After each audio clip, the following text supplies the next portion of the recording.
ನಾನು ಸುಮಾರು 1.5 ವರ್ಷದಿಂದ ನಾನು ದೇವಸ್ಥಾನಕ್ಕೆ ನಾನು ಭಕ್ತನಾಗಿ ಏನು ಆದಿಶಕ್ತಿ ಮಹೇಶ್ವರಮ್ಮನವರ ಭಕ್ತನಾಗಿ, ಜೊತೆಗೆ ತಾಯಮ್ಮನವರ ಒಂದು ಭಕ್ತನಾಗಿ ಈ ಒಂದು ಕ್ಷೇತ್ರಕ್ಕೆ ಬಂದಾಗ ಭಾಳಷ್ಟು ಮಹಿಮೆ ಇದೆ ಅಂತ ಭಾಳಷ್ಟು ಜನ ಹೇಳ್ಕೊಳ್ತಾ ಇದ್ರು.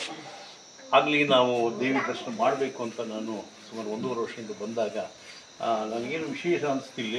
ಹಾಗಾಗಿ ತಾಯಿನ ಒಂದು ಅರ್ಕೆ ಮಾಡಿಕೊಂಡೆ, ಈ ಥರದ್ದೊಂದು ಸಿನಿಮಾ ಮಾಡಬೇಕು ಅಂತ ಹೊರಟಿದ್ದೀನಿ, ಇದಕ್ಕೆ ತಾಯಿ ನಿನ್ನ ಆಶೀರ್ವಾದ ಬೇಕು ಅಂತ ಕೇಳ್ಕೊಂಡಾಗ ಅದೇ ಥರ 1 ವರ್ಷದೊಳಗಡೆ ಈ ಪ್ರೀತಿ ಪ್ರೇಮ ಪಂಗನಾಮ ಅಂತಕ್ಕಂಥ ಒಂದು ಹಾಸ್ಯಮಯ ಕಾಮಿಡಿ ಸಿನಿಮಾವನ್ನು ನಾನು ಮಾಡಿದ್ದೀನಿ, ನಾನು ನಿರ್ಮಾಣ ಮಾಡಿದ್ದೀನಿ.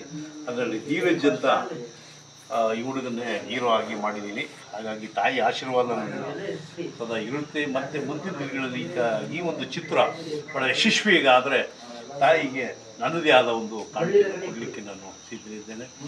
ಇದನ್ನು ತಾಯಿ ಯಶಸ್ವಿ ಮಾಡಿಕೊಡ್ಬೇಕು ಅಂತ ಈ ಒಂದು ಸಂದರ್ಭದಲ್ಲಿ ತಾಯಮ್ಮನವರ ಮುಖಾಂತರ ನಾನು ದೇವಿಗೆ ಅರ್ಕೆ ಮಾಡಿಕೊಡ್ತೇನೆ.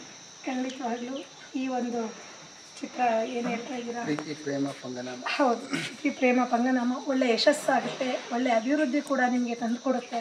ಜಗನ್ಮಾತೆ ಆಶೀರ್ವಾದ ಸದಾ ನಿಮ್ಮ ಮೇಲಿರುತ್ತೆ. ಒಳ್ಳೆಯದಾಗಲಿ.